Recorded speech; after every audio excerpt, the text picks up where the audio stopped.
Bismillahirrahmanirrahim. Assalamualaikum warahmatullahi wabarakatuh. Apa kabarnya hari ini? Semoga sehat ya. Pada kesempatan yang berbahagia ini, saya akan menyampaikan tentang kitab Al-Quran. Yang pertama tentang Al-Quran. Al-Quran itu adalah kalam Allah dalam bentuk kitab yang diturunkan kepada manusia untuk dijadikan pedoman dalam kehidupan di dunia dan di akhirat. Al-Quran diturunkan kepada Nabi Muhammad pada abad ke-6 Masehi. Al-Quran itu diturunkan melalui malaikat Jibril yang dihimpun dalam mushaf yang merupakan mukjizat bagi Nabi Muhammad SAW. Al-Quran itu adalah bacaan yang sempurna dan mulia. Maka dalam Quran surah Hijr ayat 9, Allah katakan, Inna nahnu nazzalna dzikra wa inna lahu lahafizun. Sungguhnya kamilah yang menurunkan Al-Quran dan pasti kami pula yang memeliharanya. Jadi Al-Quran ini Allah turunkan melalui malaikat Jibril yang merupakan mukjizat Nabi Muhammad yang sampai sekarang tak hilang tuh mukjizat dan menjadi pedoman bagi umat-umat Islam. Lantas bagaimana sih turunnya Al-Quran? Al-Quran itu diturunkan pada bulan Ramadan dan peristiwa itu dinamakan Nuzulul Quran, di mana Al-Quran pertama kali turun di Gua Hira.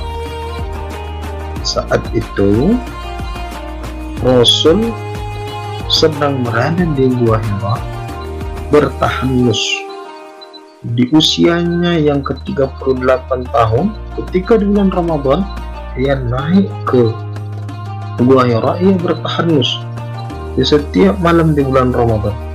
Di usia beliau yang ke-39 tahun begitu juga, dan di usia yang ke-40 tahun ketika ia bertahanus di Gua Hira, maka saat itu ia merasa bahwa Jibril itu datang memeluknya. Dia merasa ada seseorang yang memeluknya, tapi dia tidak tahu itu siapa. Dia mendengar suara-suara sayup, Iqra ya Muhammad, Iqra ya Muhammad. Lantas apa kata Rasul? Ma'ana biqari, aku tak bisa membaca. Diulang berapa kali, diulang berapa kali sampai Rasul mampu membacakan Iqra bismi rabbikal ladzi khalaq, khalaqal insana min 'alaq. Iqra wa rabbukal akram alladzi 'allama bil qalam 'allamal insana ma lam ya'lam. Quran surah Al-Alaq ayat 1 sampai 5 adalah wahyu yang pertama turun melalui malaikat Jibril, disampaikan kepada Rasulullah Muhammad SAW. Maka Al-Quran yang turun itu dibagi atas dua periode dari turunnya. Ada periode Makkiyah dan ada periode Madaniyah. Makkiyah itu adalah ayat-ayat atau surah yang turun sebelum Rasul itu hijrah dari kota Makkah.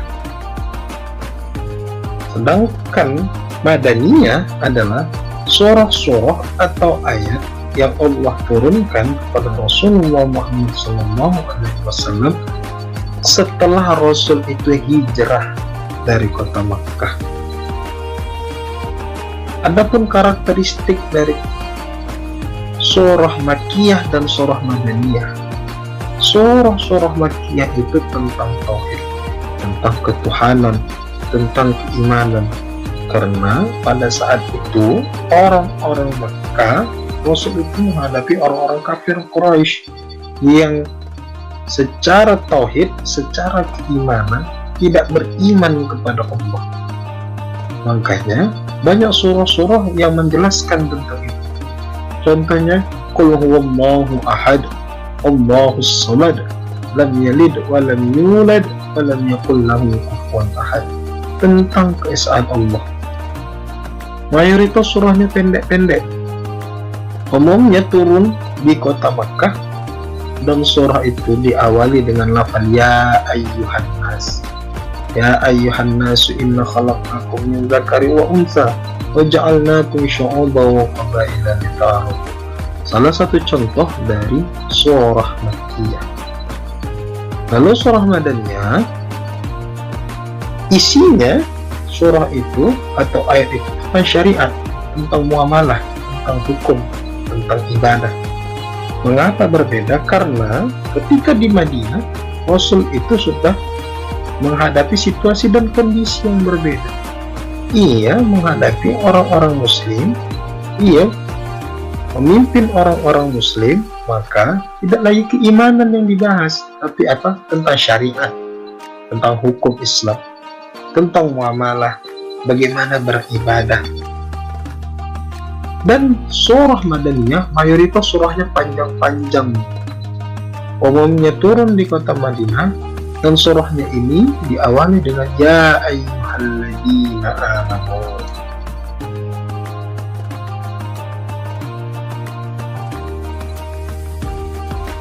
Fungsi Al-Quran. Al-Quran itu menjadi sumber pokok ajaran Islam. Al-Quran itu sebagai kitab penyempurna dari kitab-kitab sebelumnya. Al-Quran itu menjadi huda, petunjuk. Al-Quran itu sebagai furqan yang membedakan antara yang hak dan yang batil. Al-Quran itu juga sebagai syifa, obat. Dan Al-Quran itu sebagai al-mawa'izzah, sebagai banyak pengajaran, nasihat-nasihat, peringatan tentang kehidupan bagi orang-orang yang bertakwa, yang berjalan di jalannya Allah. Dan Al-Quran itu kontennya, isinya adalah yang pertama akidah, yang kedua ibadah dan muamalah, yang ketiga ada syariat atau hukum, ada tarikh sejarah. Jadi ada sejarah-sejarah, kisah-kisah rasul-rasul terdahulu, ada tentang akhlak, tentang sifat, yang terakhir adalah sains, ilmu pengetahuan. Jadi Al-Quran itu juga berisikan tentang ilmu pengetahuan.